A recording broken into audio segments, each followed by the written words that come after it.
Welcome to Hawthorne Valley's podcast, Roots to Renewal. We're happy you joined us for episode 7 of season 2.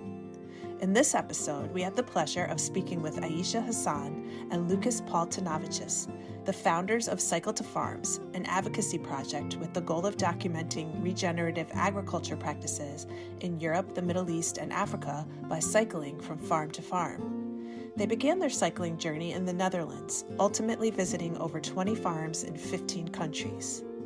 The couple's initial goal was to explore regenerative agriculture and learn its true meaning from farmers themselves. They found that it went beyond practices and embraced community, culture, and social well-being. Let's join Hawthorne Valley's Executive Director Martin Ping as he chats with these inspiring young people.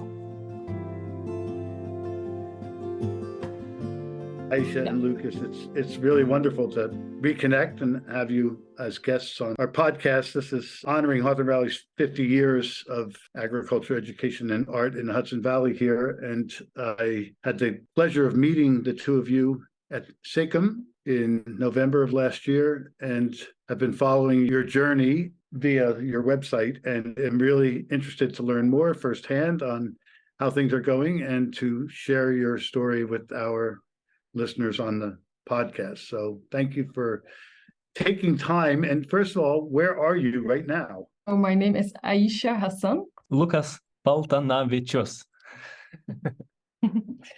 Thank you, Martin, for inviting us. We are currently in Tanzania, Mwanza, near the Lake Victoria. And we just arrived 2 days ago, so we still have to explore the town.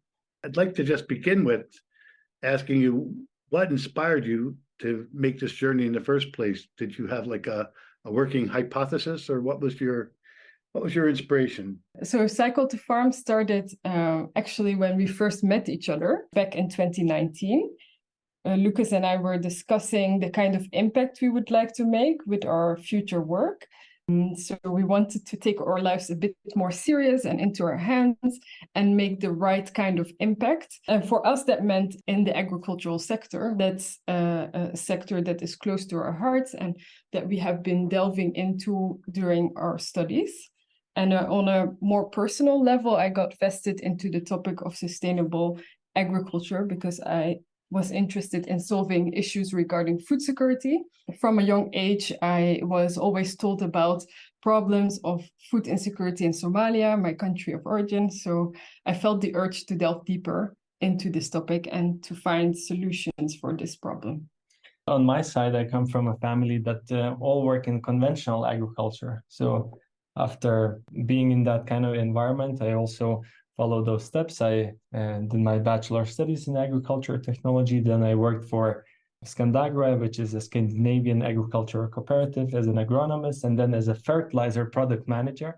And during that time, I learned that we were not really contributing to the greater good. We were really focusing how to make more cash from the farmers, and somehow it didn't feel right to me. So I think transitioning to do the studies at Wageningen in organic agriculture, bio-based sciences, eventually out of our own interest and background, we decided to set up Cycle to Farms, to cycle from farm to farm and to highlight this farmer stories. We always wanted to cycle long distance, and now we ended up cycling in Europe, Middle East, and Africa. It led us to partner with Rainforest Alliance, write articles for John Deere, make educational videos for our university, Wageningen University. And most important, that we met a lot of great and inspiring farmers that I think they're the change makers. They're the true inspiration. And I think that's the most inspiration that we received during this journey. Lucas, where did you grow up? I grew up in Lithuania, in a kind of small, tiny village, not too far, like 50 kilometers from the border with Poland. So now with the ongoing war with Ukraine, that kind of part, it's Poland, Kaliningrad, and Belarus. It's all nearby. So there's this called Suwalki corridor, which now there's this NATO summit in Vilnius. So everybody's kind of concerned about that path. So yeah, so that's my regional background. Lithuania is very focused on agricultural kind of grains export and rapeseed oil, oilseed rape, how do you call it? Canola oil. You met at university, is that correct? Yes, Wageningen University. That's where we both studied and graduated last year. So 3 months before our journey started. Yeah, and actually we cycled from Wageningen, so we just left from the university as a place of inspiration, to be honest.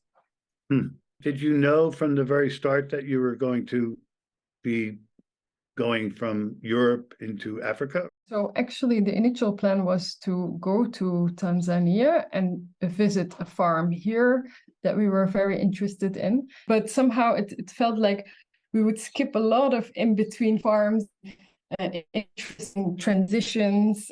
And we thought, why not combine these two ideas of cycling and visiting farms at the same time? Because that's a great way to see changes in not only culture, but also landscape changes. And that's obviously also very important for agriculture. So that's how we came to this decision. And also in our background, we had quite a few friends who were cycling long distance. One friend was cycling, our Indian friend, he was cycling all across Europe. Another friend cycled to Spain, and everybody had this idea to cycle even further. So our friend, he wanted to cycle back home to India.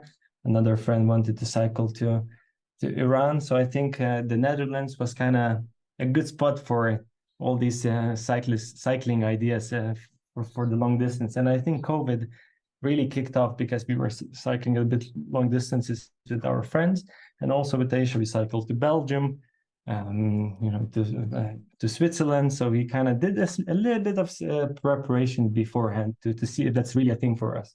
How many farms have you visited, if you've kept count? Yeah, I think we lost count, but it's around 15 countries. Yeah. And over 20 farms, more or less. Something in that direction. Yeah, it's always changing. Yeah, it's not always an easy task to find a regenerative farm. It's not per se that they always use that term. It's more like, in particular, in the Balkan region, it was quite difficult for us to find some farms over there. While in Africa, it's not always that they call themselves regenerative, but their practices are inherently regenerative according to our understanding. And before you come to the farm, you don't really know what to expect. So you only get to know what is it all about after staying at least a week or even 2. We tried to stay for a bit longer just to understand what is it all about. Let's just stay with this term regenerative agriculture. It's a term that is used quite often. I think there are institutions here in the US that are trying to put some definition and standards around it so that maybe it has meaning that is understood by and accepted by many. What would you say is your understanding or definition of regenerative ag, and how has it evolved while you've been on this journey?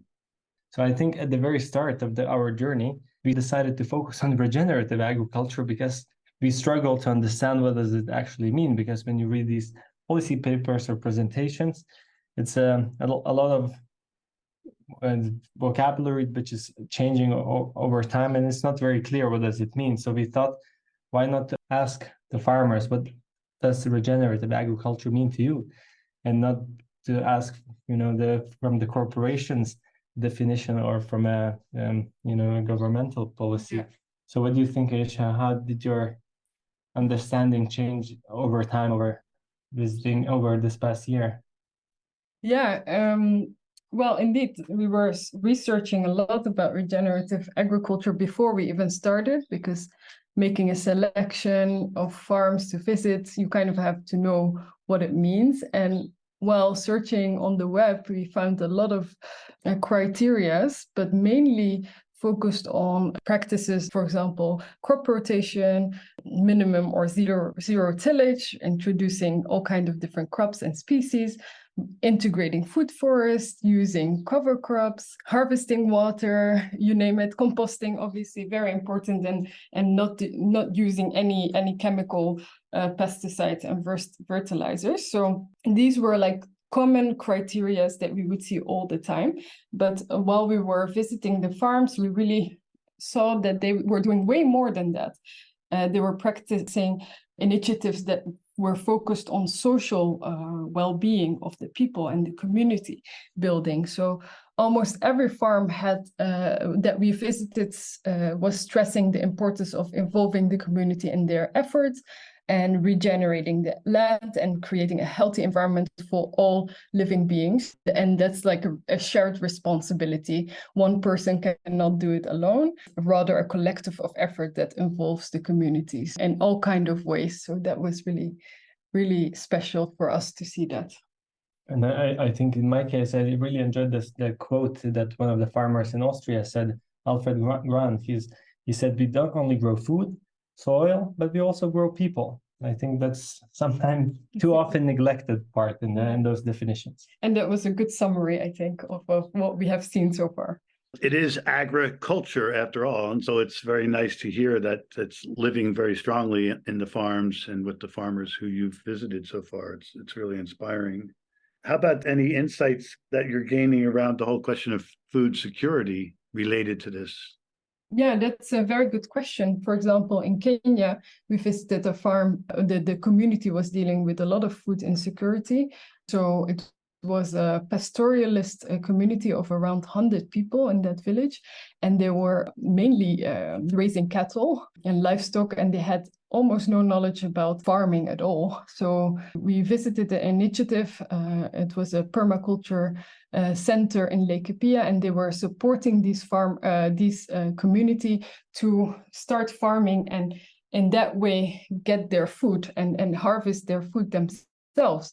So instead of going 1.5 hours by bus and sometimes even to the shop where they are not even sure if they will find the food that they're searching for, to create a system where people are independent. That's what regenerative agriculture also focuses on, and that people know where their food is coming from. And in that way, you also tackle the problems regarding food security. An interesting picture there, almost to think about the food system coming full cycle back to a more subsistence farming, I guess, is one term that people might have used, that we've moved into commodification of food and away from self-reliance and self-determination for many communities around the globe. It seems like what I'm hearing you say is that people are relearning what maybe was an experience in the past, which is now coming forward. I think my personal experience, I think most of the things that I've learned about agriculture were not from my studies at universities, but was from my grandmother's garden that was right next to her house. So the vegetables, the practices and the insects around and different species, most of my understanding comes from that moment. But what we have right now in that plot of land is just, plain grass. And there's a robot, just kind of mowing that grass. And we pushed ourselves into this direction to understand a little bit more about agriculture just by visiting farms and learning by doing things, right? Learning in practice.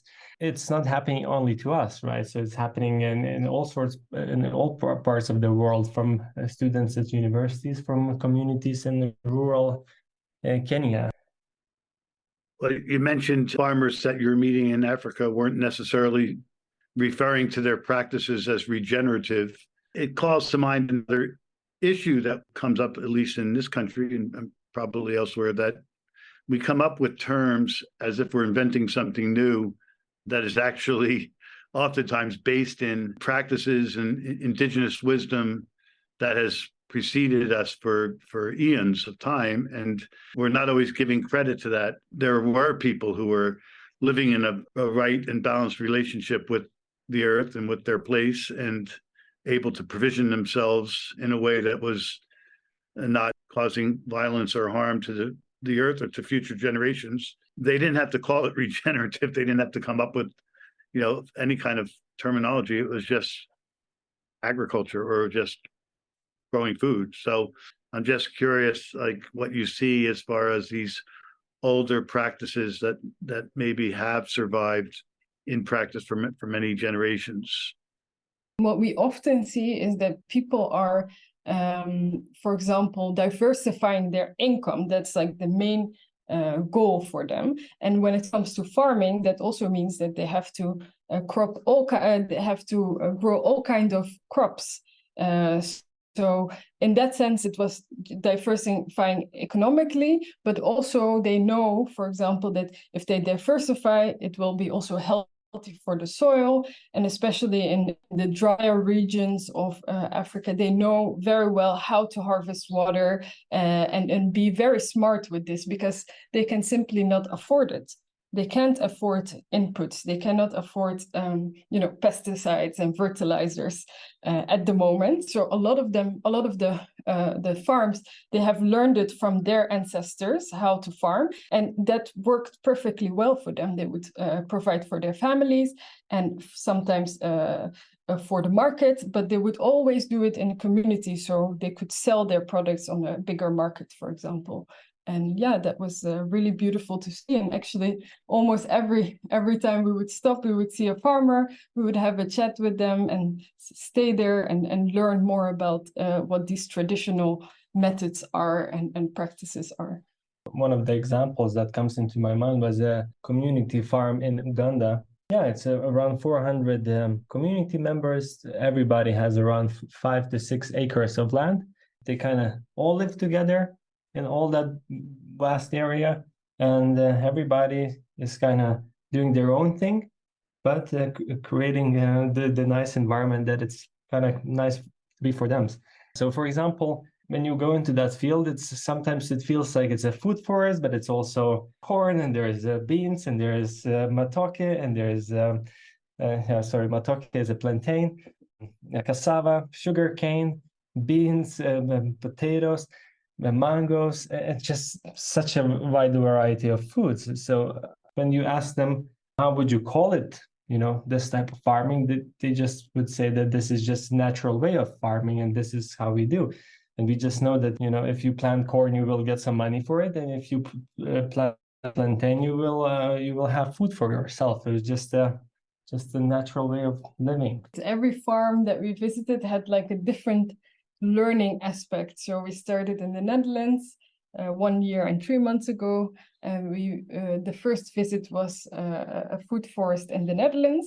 He is a pioneer in regenerative agriculture in the Netherlands, and what we learned there is that you can have a wide diversity of species in a small plot of land. It was only 2.5 hectares, but he was growing over 450 different species. Edible. So edible species also, yeah.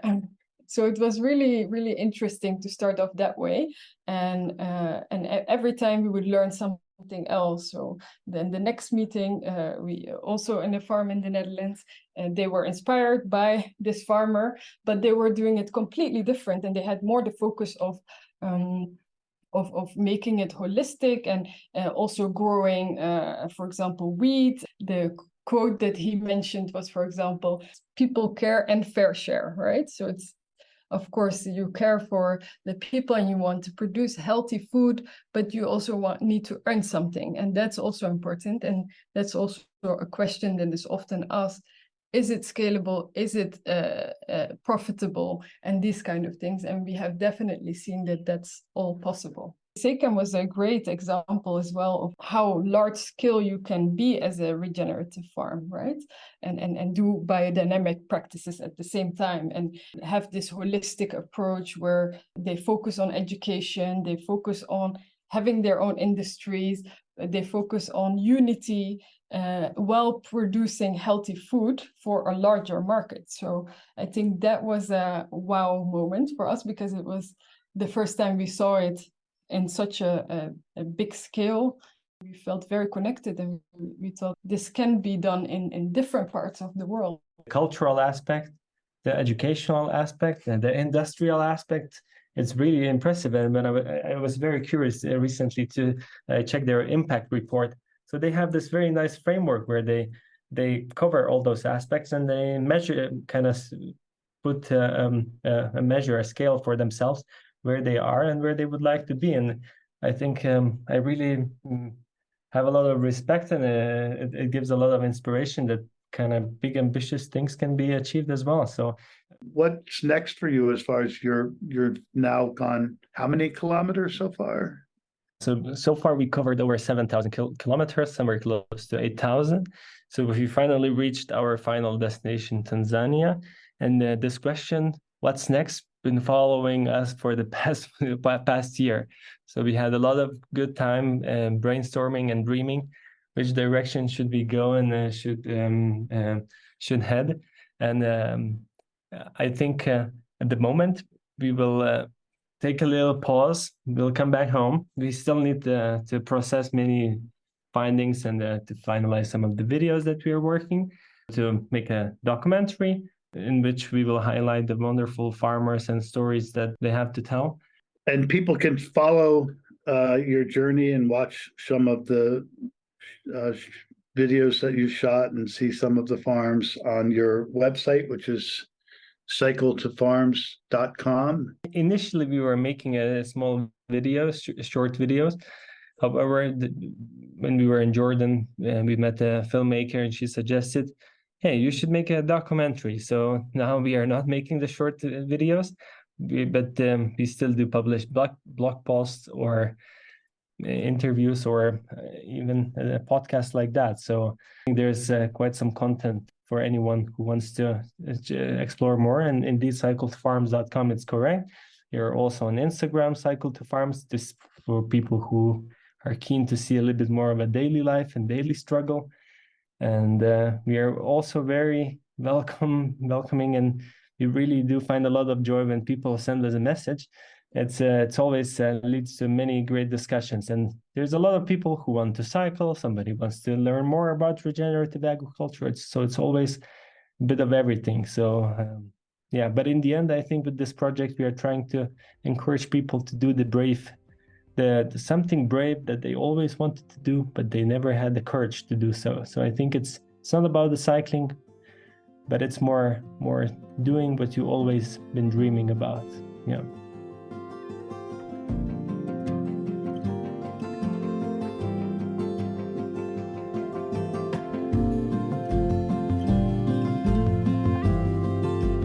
As Aisha and Lucas pause to process their experiences and finalize a documentary highlighting the stories of the inspiring farmers they've met, you can follow their journey on their website, cycletofarms.com, and on Instagram. They hope to inspire others to pursue their dreams and make positive changes in their lives. Thanks for listening to Hawthorne Valley's Roots to Renewal podcast. We are an association comprised of a variety of interconnected initiatives that work collectively to meet our mission. You can learn more about our work by visiting our website at hawthornevalley.org. Hawthorne Valley is a registered 501c3 nonprofit organization, and we rely on the generosity of people like you to make our work a reality. Please consider making a donation to support us today. If you'd like to help us in other ways, please help spread the word about this podcast by sharing it with your friends and leaving us a rating and review. Our heartfelt thanks to Grammy Award-winning artist Aaron Dessner for providing our soundtrack, and to Aaron Ping for his editing expertise.